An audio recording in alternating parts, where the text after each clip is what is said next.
May we now request Sadhguru for his benedictory address.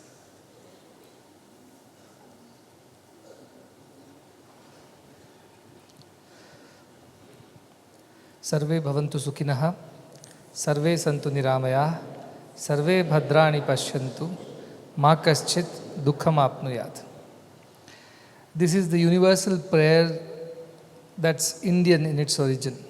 It says, may all be happy, may all be healthy, may no one see any sorrow, may all see good everywhere. From this land of wisdom and concern for all humanity, when we chant this prayer, we just don't chant it, but we work towards making this prayer happen, making it a reality and not merely a wishful thinking. And our institutions have dedicated themselves towards this cause of universal welfare. For decades, this idea of universal health coverage has been eluding the policymakers, the institutions, the industry, and the patients. Though it is a wishful thinking at this point of time that everybody under the sky must have access to high quality, affordable health care. But it is yet to become a reality. From the most developed nations to the emerging ones, everyone is grappling with this difficulty to make healthcare a universal phenomenon. But today, finally the butterfly is flapping its wings thanks to Singhel Saab, who came a few months ago, and we had a long conversation, both spiritual as well as about the present scenario of healthcare in India and around the world.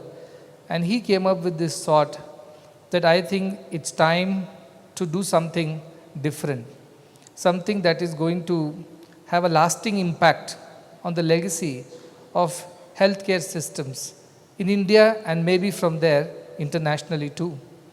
Being the head of General Insurance Council of India, which is the apex body under which all insurance companies operate, he took it upon himself to make this happen, as he said, to bring all the industry leaders together under this roof to sign a historic MOU, which has never happened in the history of India so far, to bring all insurance companies which are under GIC to work on a common empanelment program. And the very first institution, medical institution, hospital that is signing this MOU is ours. So we are very grateful and thankful for making it happen. He's accompanied by everybody in his office. Just now I learned, from his secretary to whoever of the GIC secretaries to people who matter in GIC to several institutional heads, as we just now saw, and some of them on the stage, some of the dais, all of them committed to this one idea that he has mooted, that healthcare access is not a privilege, it is a right, and it must be given to everyone who deserves it. And as industry body, as regulatory body, it is a sacred responsibility, a sacred duty that has been given for GIC to discharge.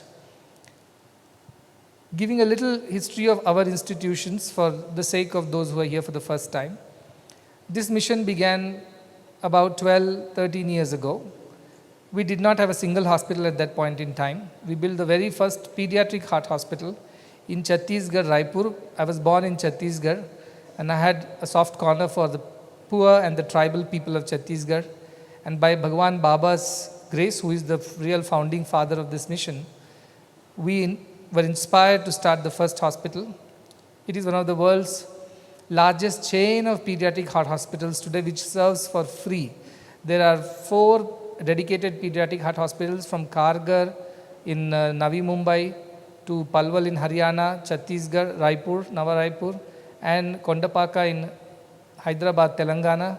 And of course, this 5th one, this is at Mudanhalli, the Madhusudan Institute of Medical Sciences and Research. This apart, we built 2 more hospitals, pediatric heart hospitals abroad in Fiji Islands, which was inaugurated by the Honorable Prime Minister of Fiji and India together.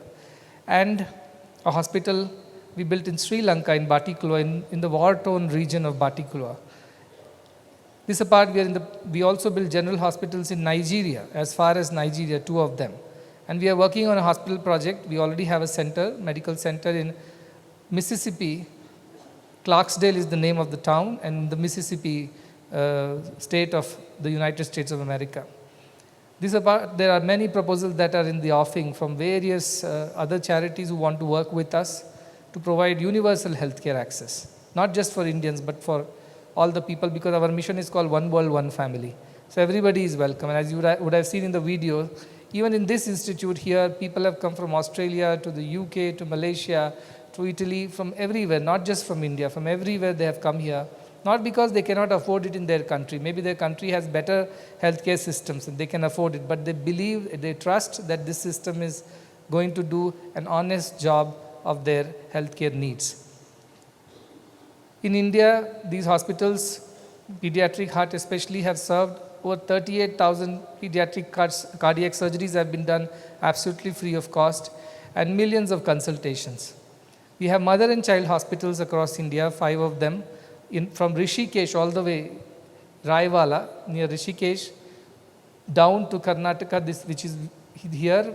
We have a beautiful mother and child neonatal care facility. We have in other places like Chhattisgarh, Raipur, Yavatmal in Maharashtra. We have Jamshedpur, that is up north, and similarly, more are coming up now. We have general hospitals which we have built with other charities. The first one we built was in Bapatla in Andhra Pradesh, which are 50-bedded hospitals which take care of the primary and secondary need of most of the patients. Put together with this facility, we have done over 1 lakh surgeries so far, absolutely free of cost. That includes delivering babies through C-section wherever necessary. We have seen over 3.5 million patients in the last 10 years, and when all these hospitals were built at different points in time, not on the same day. We built it over the 10 years, and we have invested more than 2,000 crores in serving our nation and beyond through free, accessible, affordable, high-quality healthcare. So that is the commitment that these institutions have made to make a significant difference in the field of healthcare. And must remember, not a single rupee charge to anyone so far.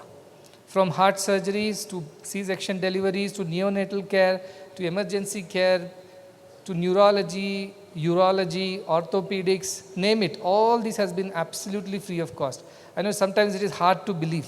When you are running an insurance company, it's even more hard to believe with what's happening. I keep reading in the newspaper, the tussle between the healthcare institutions and the insurance people, all the time going on. And I keep reading them and I wonder, I don't know who is right, who is wrong, but then at the end of the day, patient is the sufferer. When 2 elephants fight, the grass suffers, they say. So that is what is happening right now to the patients of our country.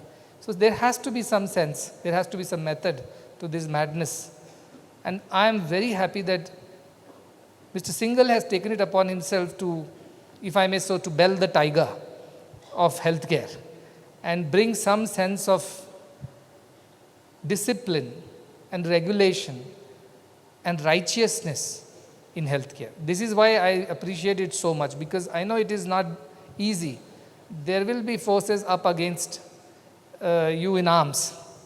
But to stay for what is right, dharmo rakshati rakshitaha. Our country says, dharma eva hato hantaha, dharmo rakshati rakshitaha. The one who destroys dharma is destroyed by dharma. The one who protects dharma is protected by dharma. How else do you explain that a charity mission which doesn't charge a rupee to anybody continues to grow, expand, scale and sustain itself for these many years? Not only this, we also are into nutrition. We serve approximately 1 crore of children across 25 states and union territories, free morning nutrition, so that they don't become sick, they don't become anemic, they don't have problems of malnutrition and developmental delays and defects, so that they don't become our patients in our hospitals tomorrow. They can study better and learn better, and that's how we can reap the demographic dividend that we are all talking about nowadays. So we intervene there at that level too. And we also work in education, which is to make sure that our citizens are not just educated, employable, but enlightened citizens who contribute more their might for the welfare of the country and the world beyond.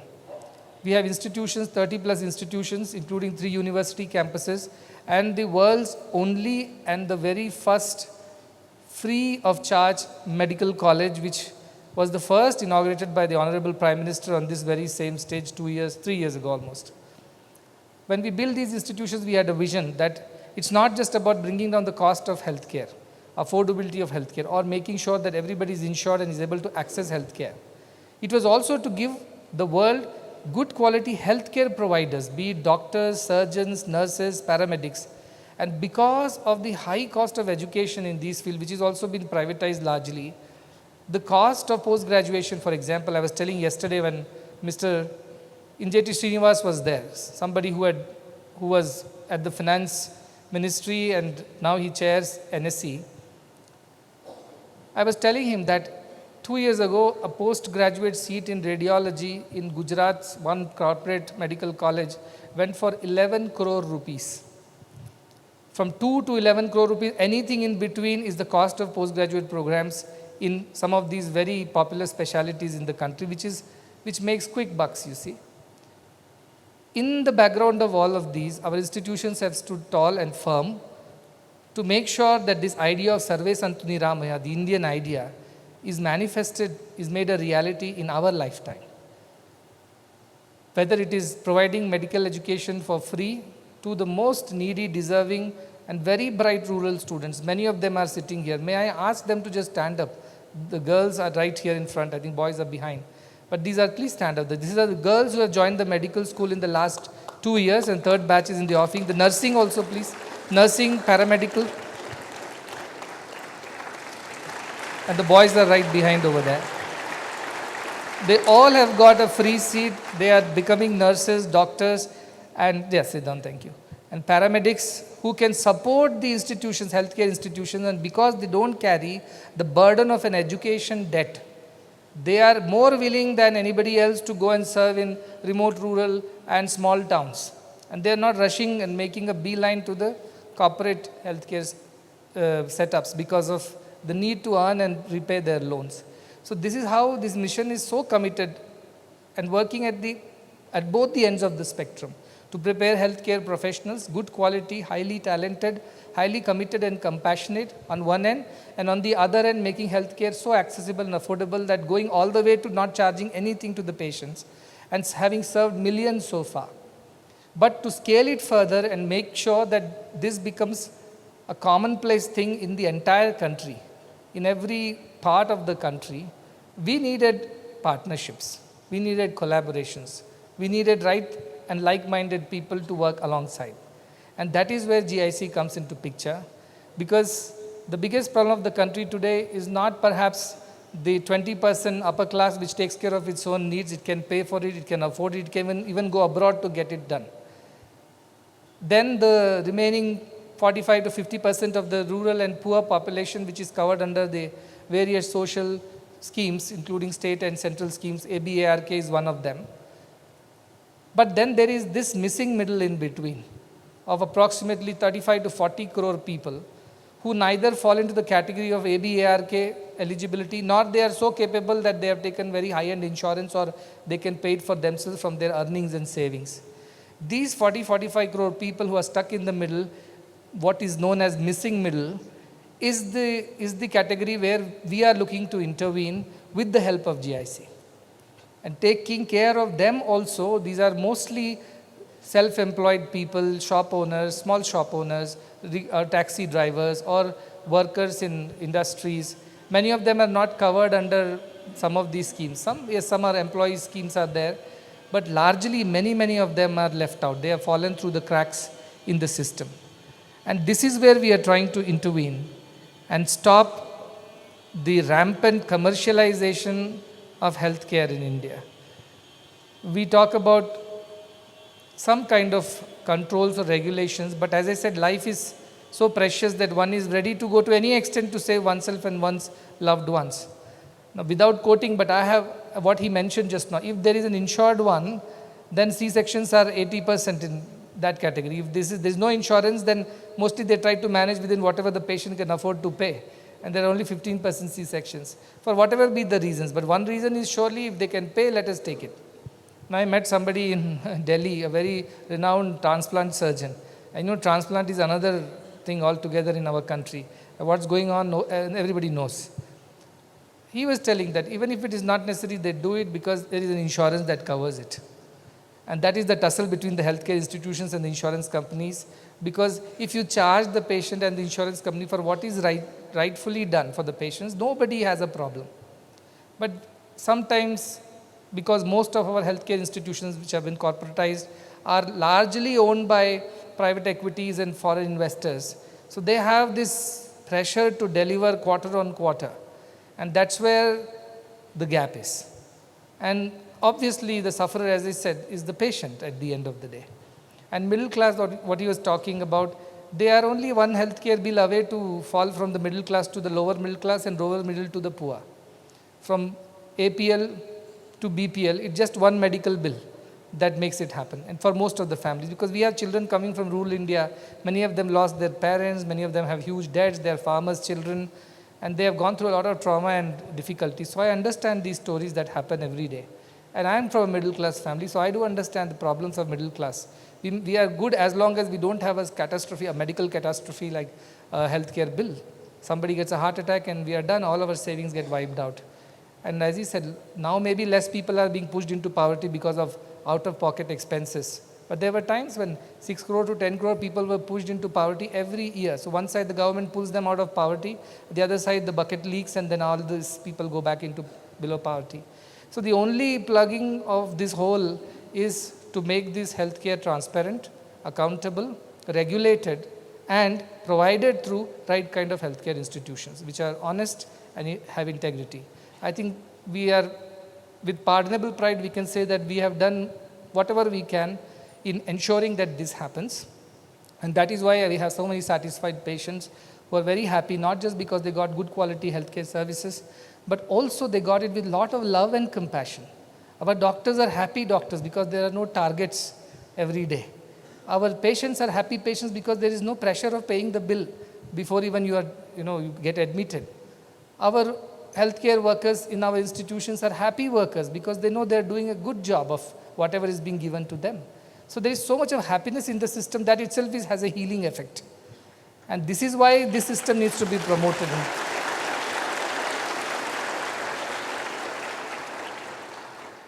And what we have done also is very interesting, is because our students all get free education. They don't pay a rupee for anything till their PhD or medical education, whatever they study from school all the way up. I've told the parents that what you can do for the institution is, please come for 15 days every year and be volunteers at our hospitals and serve. And now all our parents of all these children, it means we have 3,000 plus children, we have 6,000 parents, means 12,000 hands. They come here and they take care of the patients like their own family because they have benefited from this system, their children are benefiting. So the only way they want to show their debt of gratitude is to serve the institution. They are our volunteers, they've been trained. Many of them regularly come to the same departments, help in administrative paperwork and other things, whatever their abilities are. So that is how we have integrated every section of the society into this Mahayagna of providing good quality, affordable, accessible health care for everybody, the universal health care. Today what we are doing would make this available to the last and the least, the remotest people also. And people already come from several states here. But many times, even though they have that state insurance, it doesn't work in our state. And that is why there are gaps. And I was wondering how can we fill these gaps so that it helps the institution as well as the patient both ways. And that is where GIC comes into picture. We are committed that it is a mutual relationship where while GIC promotes the idea of common empanelment so that there is transparency and standardization in the cost of services and the patients are not the sufferers at the end of the day, we as institution would take it upon ourselves to promote and educate patients to take health insurances. Because today, as he mentioned, cost is something, but the inflation that is happening, that can become prohibitive sometimes. Even a charity like us would struggle to serve those patients. So before such a day arrives, educating our patients and everybody else who comes in our orbit, the need to insure themselves at a reasonable price is the game changer. And this missing middle can be looked after. And Singhel was saying, we would support you with this and you can open more healthcare facilities around the country which works on the same principle. I said, why not? Actually, we have a vision. I told our people that we want to open 6,000 small clinics across every mandal taluka of the country, so that nobody has to travel more than 10 kilometers or 15 kilometers to reach the closest facility, from where they are connected to a tertiary care facility through telemedicine. And now we are investing in artificial intelligence so that it can talk to the patient in its language, the language that the patient understands, and bridges the communication gap between the patient and the doctor. That is one part. There are also small pharmacies next door. So they take care of it. We also take their samples for testing to the closest lab. So that is the first model, the primary care model. The second model is that of secondary care, where we build 40 to 50 bedded hospitals, 600 of them in every district, at least one. And that will feed these, be fed by the patients who come from the primary care center. And I hope we can take care of them before it becomes a tertiary care emergency. So the cost of patient care also comes down. And that is the second model. We've just started on that. As I said, we have only 4 or 5 hospitals in the secondary care and close to 50 centers right now on the primary care. We have a long way to go, but we have begun our journey. It's only 1.5 years old intervention. And then the tertiary care institutions, which we have close to around 10 of them in India itself, and this is the largest. And the upcoming hospital, which is 600 bedded, is going to have every specialty that you can ask for, including robotics surgery for both soft tissue as well as hard. So you are able to access the world-class care right here. And what cost? At the cost that the patient can afford. There is no extra cost for that. As I said, if he has an insurance, whatever be the insurance, we will cover everything within that without burdening the patient or the insurance company. The rest of it we will manage, because we are not for profit. And that takes away 30-40% of unnecessary costs. And our infrastructure is all donated, because of which, again, 15-20% of cost that you pay towards building the infrastructure, the EMIs and so on and so forth, that's also removed from the equation. So almost half the cost can come down for the same procedure, which would, if done in any corporate setup which is funded by its own fundraising or investments and PEs, and also has a profit component to it, to pay returns to the stakeholders, that kind of reduction in cost can happen. And that's where the insurance companies stand to benefit if they work with us, because for the premium that they take, probably they can pass on this benefit to the patients and reduce the premiums further, because your care is being done at half the cost of what it would be done elsewhere. How do I know all these things? I was previously working for a banking and finance sector, so I know about insurance. I've sold enough insurance policies, so I'm aware of all this. So my idea is that the benefit of it, the ripple effect that he's talking, it's not only about changing the healthcare delivery systems in India, it's also changing the healthcare cost to the insurance company and the patients. And if more of these kinds of hospitals can come up where the real cost of healthcare is only taken care of and not the additional burden, then I think every patient will be happy. And I have very clearly told our team, there is no copay, there is no out-of-pocket expenses, from the admission to food, to the bed, to the medicines, pharmacy, including the stay and care for the attendant who comes with the patient. That also will be looked after within the system. Until the patient is discharged, the responsibility is upon us. So that end-to-end care for the patient is what we are offering. And I hope that this becomes a successful model with all your support, and eventually we can build more and more of these institutions everywhere, so that a lot more of these middle class patients, the missing middle, will find a middle ground, as I said, to get their healthcare needs fulfilled. And it would be done not just with technical proficiency and competency, but it will also be done with great care and compassion, because those are the cultural values which we have built these institutions, and we are instilling these values in the next generation of our doctors, nurses, paramedics. And these people over the next 10, 15 years, as Singhel was saying, we have to look ahead. 10, 15, 20 years down the line, it would change the way things are done in India. And these children will be there in all these healthcare setups, committing themselves to the cause of universal healthcare, quality healthcare, and accessible and affordable healthcare for all citizens of the country. So that is the big vision with which we are working, and we are very excited. I always tell our people, there is never a dull moment in our mission. Something always keeps happening. Something is always exciting every day.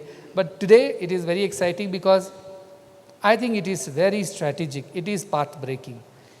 It is revolutionary.